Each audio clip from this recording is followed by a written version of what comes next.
So we talk about the unit circle. The unit circle has a radius of 1 because unit is like single, so 1. But we can talk about a circle that has radius of r. And then if I want to find anything else out, I just use my Pythagorean theorem.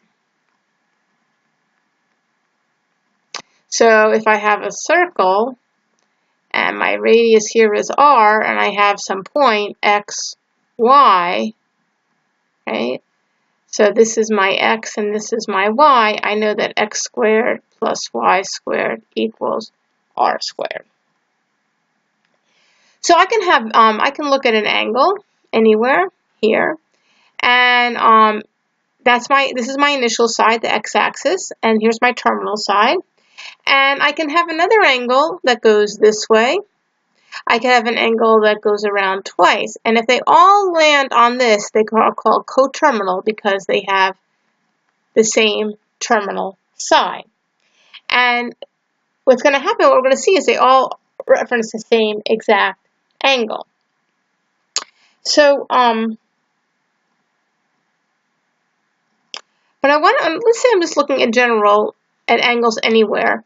And I want to know, if I think about, here's my x-axis and here's my y-axis. If I look and I took my circle, anywhere in here, x and y are both positive. So everything's positive. So x is positive and y is positive. So sine and cosine are positive. Here, x is negative and y is positive. Here, they're both negative. And here, x is positive and y is negative. Well, just think about the trig functions. Cosine of my theta, if this is r, is x over r. Sine of theta is y over r. And tangent of theta is y over x. So we can just figure out what they are. The other ones follow along. And what I think about is the r is a distance, so it's always positive. But x and y can be positive or negative. So it turns out all my functions are positive in this one. Here, sine is positive, but tangent and cosine are negative. Here, only tangent's positive because a negative divided by a negative is a positive. And here, cosine is positive because x is positive, but sine and tangent are negative.